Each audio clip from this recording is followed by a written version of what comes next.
Welcome back to That's So Vegas. I'm Christine, and if you were like, I don't know where you were the last segment, but you should have been here. I'm with Brenda Gonzalez of the only all-women-owned medical marijuana dispensary in Clark County. Jeffrey Axelrod, who is the godfather of those good old tie-dye silkscreen T-shirts, and he was part of the original True Marijuana Initiative back in the day, were you not? And he made a good point on break. Those people were so dedicated trying to get marijuana legalized, and they didn't have the cell phones, the social media, the things that we had today. So you were very instrumental in getting those T-shirts out there and getting them sold and everything. But we'll talk about that, too, in a little bit. I wanted to ask you, though, Brenda, I know that you're concerned about people feeling good about, we've talked, there could be still a stigma with people associated with, like, not wanting to be seen walking into a marijuana dispensary and stuff like that. And that is still there, and I think that's why we wanted to be a part of the education process. It's really educating people to understand that it's not just to get high, and it is truly medicine.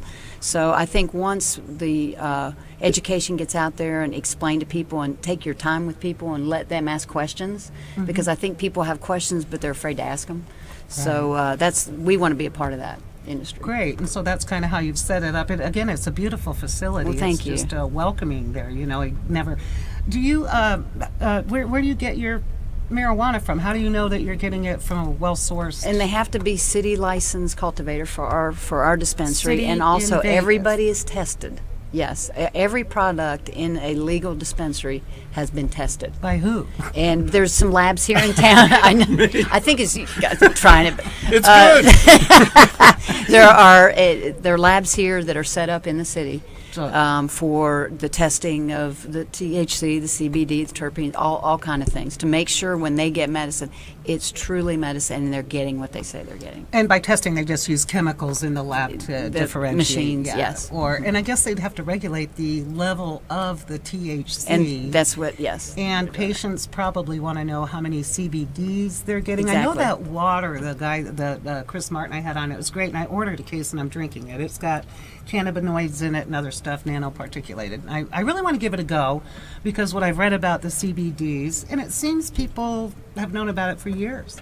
You can get it from hemp, not necessarily marijuana, but you're an all-service medical dispensary, yes, right? We are. So yes. You have also perhaps just the CBDs. We do, and then we'll have oils, and we'll have wax, and we'll have shatter. We'll have all the products. What's wax? And that's a product. Is it wax? No, it's things that people use to, they'll heat it up so they get the concentrates a little bit deeper. I had no idea. Boy, it's come a long way from the It's another 70s, world. hasn't it? It is. Dang. A lot to learn. And you have, well, we can't call it paraphernalia because that brings head shops to mind, but you have the pipes and the... We have the instruments that patients need to get their medicine. Okay, I like the way you put that. Isn't that professional? Yes. We have the I was waiting for that answer. So good, then. You're still trying to overcome the stigma, so people don't be, if you have the card, and they do have to have the prescription Yes, they card, do. right? Yes, they do.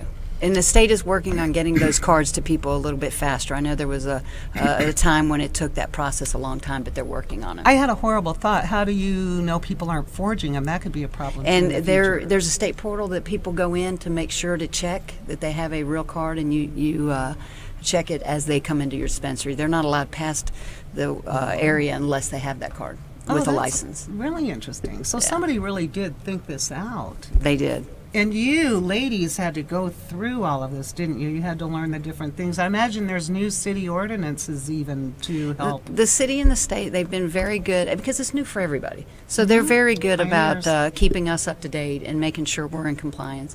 And we definitely want to go down that road to make sure that the product is good for your patients.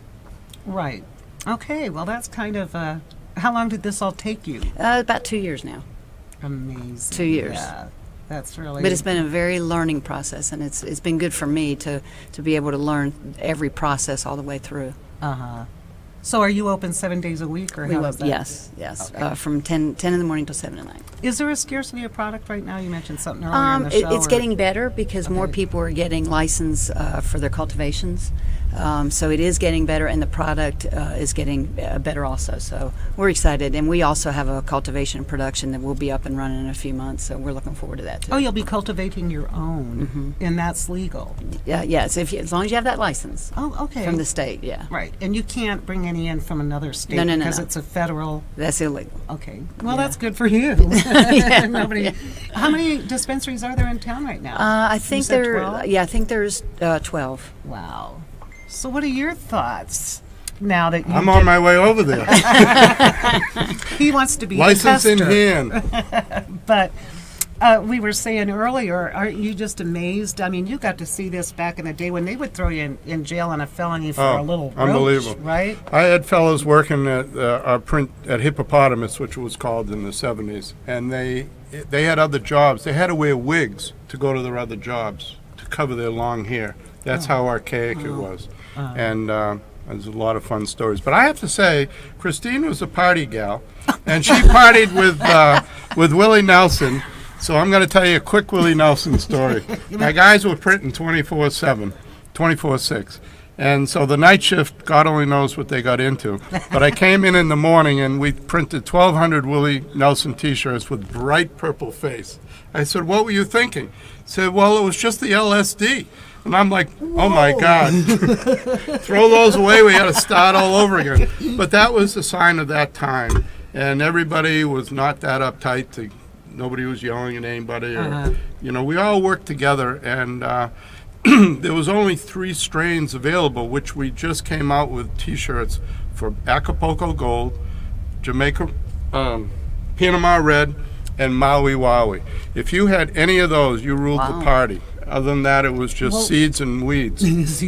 Stem seeds and bad weed. Yes, thank I you. remember that. Something that was a slogan back in the 70s. So, but that made me think of yours has so many different names. I mean, when I was looking at your menu, it seems Kush is a common one, or Girl Scout cookie could be misleading. And who names them? I believe it's come from the past, and it's either And the indica or growers. sativa or Indica a is- hybrid, so that kind of distinguishes the comes from Is the that name. the strength? The sativa was the stronger than the indica? One's or- more of Uh, more of a high, and one's more. body high. Well, as one of the Grateful Dead roadies told me one day when I was trying to buy some grass, he said, "You want to get off the couch, or you want to stay on the couch?" And I said, "I want to stay on the couch." Here you go. Yeah, the indica is more for the day, the nighttime, and Yeah. the sativa is more for the daytime. Oh, people can function on it then. They Exactly. want to make sure that people can function. That's going to be interesting, though. I see what you're saying about this being a new industry, because then they're going to have to get into like driving, and you get the DUI test and the this and that. So people don't drink and drive, don't Exactly. get high and go Yeah. driving.